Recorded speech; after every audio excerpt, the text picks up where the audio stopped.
तो शहर शहर में सब जगह पहले बात हो जाती थी कि यहाँ यहाँ होगा, अलग अलग लोग, काफ़ी सारे लफड़े भी होते थे, परेशानी में गुजरात में भी आई। अपने पंजाब में तो हम अमृतसर पहुँचने वाले हैं और अचानक जो हमारे आयोजक थे वो गायब हो गए थे अचानक। और फिर वो कुसुमा और नीलमा बातचीत हुई। मुक्तसर में भी ऐसा, चंडीगढ़ में हुआ कि हम सब पहुंच चुके हैं कि नहीं, वो 17 सेक्टर में तो परमिशन ही नहीं ली हुई है, यहाँ तो हो ही नहीं पाएगा।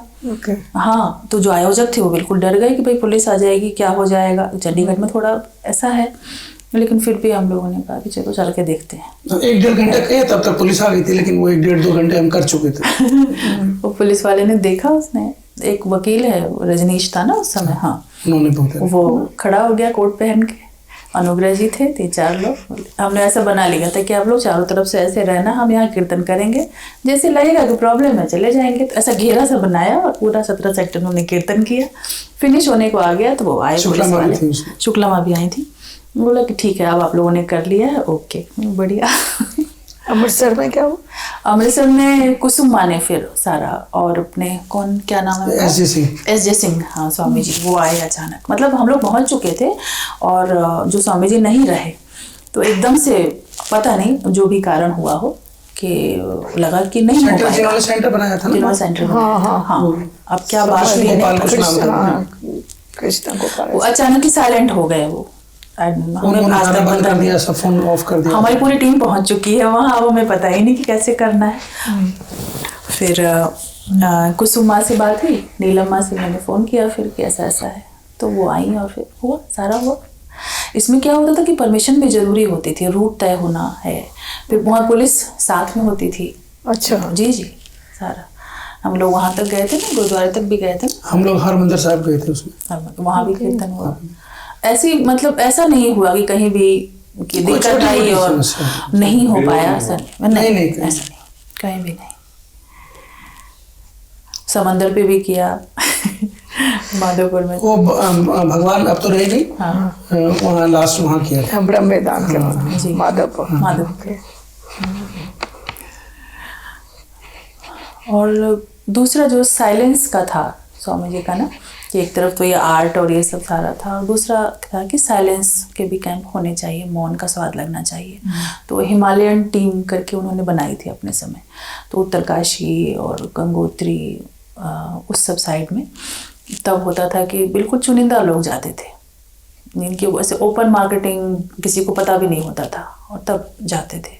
तो उनके जाने के बाद भी हमने उसको रखा, बात तक भी मौन शिविर बोलते थे। हाँ जी, मौन शिविर। उसमें बहुत ना म्यूज़िक का प्रयोग होता है, एक्टिव मेडिटेशन उसमें नहीं होते हैं। तो अपने यहाँ भी आश्रम में एक बार तो हम करते ही करते हैं। तो वो एक आयाम है जो बहुत प्रिय है, मतलब मुझे खुद को बहुत अच्छा लगता है।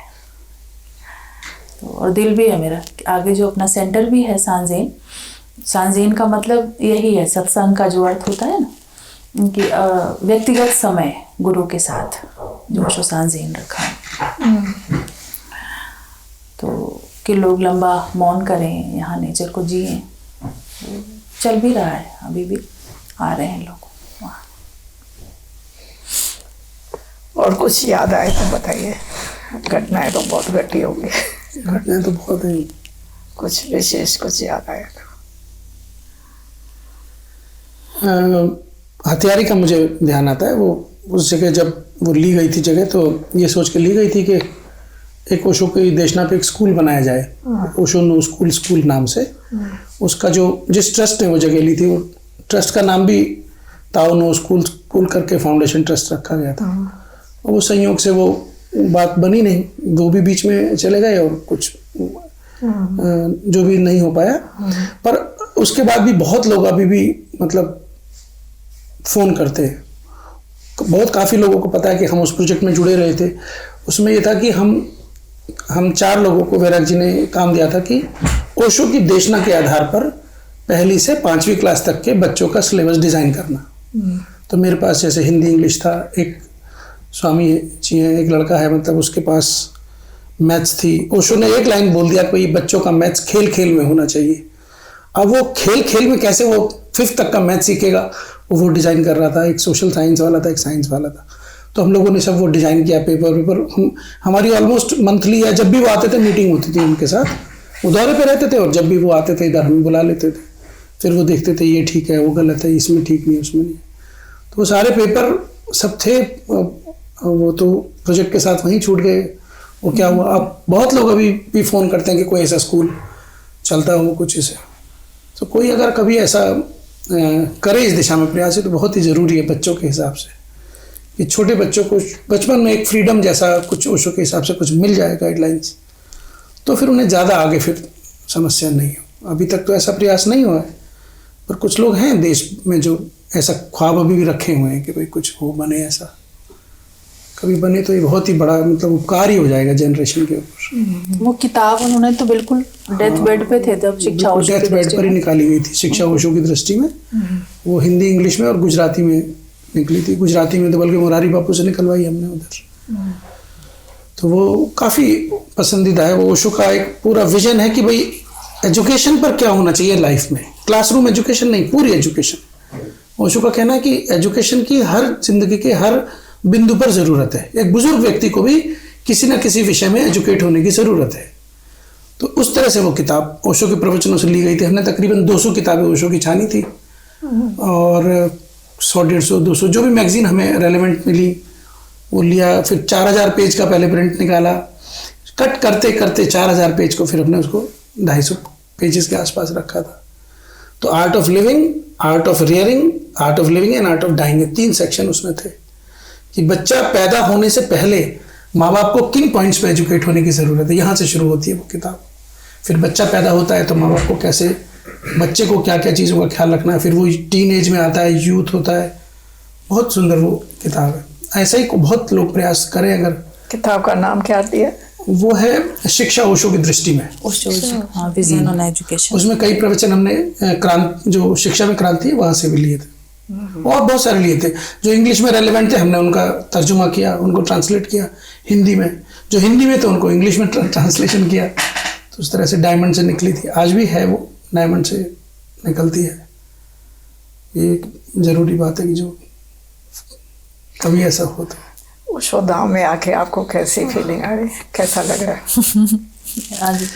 आज भी हम बात कर रहे थे कि इतना सुंदर है यहाँ सारा कुछ। ये जो आपने बांसों का पूरा एक वॉक है, तो मतलब उसमें गुजरने से ही बहुत ही अच्छा लगता है। ऐसा तो कोई जगह है नहीं अभी तक, इस तरफ तो कम से कम है ही नहीं। तो बहुत ही इसमें तो और खूब कार्यक्रम हो, खूब लोग आए, तभी इतनी बड़ी जगह है, इसका पूरा उपयोग होना चाहिए। बहुत कमाल की जगह है। तो 2-2.5 साल बंद पड़ी थी ना जगह। तो धीरे धीरे पिकअप हो रहा है। आएंगे लोग, आएंगे बहुत सारे।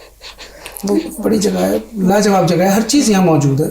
इतने मोर हैं, इतने सुंदर पाथवेज हैं, इतने लॉन्स हैं, सब कुछ इतना सुंदर। बड़ा मेडिटेशन हॉल है और दिल्ली जैसी जगह है। तो बहुत ही मतलब दिल्ली वालों के लिए तो ब्लेसिंग ही है। दिल्ली क्या, पूरी नॉर्थ इंडिया के लिए ब्लेसिंग। और जो एक फील होनी चाहिए ना, वो फील है यहाँ है पूरा एकदम। जैसे वो बांस के कहते हैं ना, कुंज में बैठो चाय पियो। आज हम चलते हुए आ रहे थे तो यही बात कर रहे थे कि बहुत मज़ेदार है, बहुत ही अच्छा है। जो ध्यान के लिए जैसी होनी चाहिए जगह, वो फील है यहाँ पे। बहुत वास्ट फीलिंग है, मज़ेदार। आप तो होती हैं यहाँ पर। सब आप तो यहाँ होती हैं। हाँ, मैं तो जब से लॉकडाउन शुरू हुआ ऑलमोस्ट पूरा टाइम यहीं हूँ। और बीच में बंद भी रखा था ओशो धाम, जब वायरस बहुत फैला हुआ था। तो कोई पार्टिसिपेंट नहीं था, तो मैं अकेली ही होती थी मोस्टली, और वर्कर्स होते थे। तो उस समय से मुझे बहुत रस आने लगा मौन बैठने का, कि मौन बैठो, अपना ध्यान करो, बस नेचर में घूमो। और तो तब से अब कहीं जाने का मन नहीं होता है कि कहीं जाएं। पता नहीं लगता है अपने हाथ में कितना समय बाकी है। तो जो भी समय है उसका सदुपयोग यही है ना, कि अपने ध्यान में उसका लगाएं समय को। तो मैं अपने को बहुत भाग्यशाली मानती हूँ कि ओशो ने ऐसी व्यवस्था दी है कि बस तू तेरा ध्यान कर, बाकी तेरी सब केयर हो जाएगी। और हो रही है, अच्छे से हो रही है केयर, वही करते हैं सब। बाकी ऐसे लगता है कि बैठ भी नहीं जाना है, थोड़ा बैलेंस रखना है। तो यहाँ पर तो मैं लीड करती हूँ। अभी नो माइंड ग्रुप हुआ, आगे जाके मिस्टिक रोज होगा, बीच में गुरु पूर्णिमा सेलिब्रेशन में भी मैं होती हूँ, बर्थडे सेलिब्रेशन में होती हूँ। अब निसर्गा जाऊँगी, वहाँ मिस्टिक रोज ग्रुप है। बाकी पहले जो मैंने बहुत ट्रैवलिंग की ना, वो अब स्टॉप कर दी है मैंने। अब वो मुझे एनर्जी नहीं फील होती है कि भागो दौड़ो, इधर जाओ उधर जाओ। वो एक फेज़ आता है, वो फेज़ मेरा पूरा हो गया। तो अच्छा लग रहा है, बहुत अच्छा लग रहा है।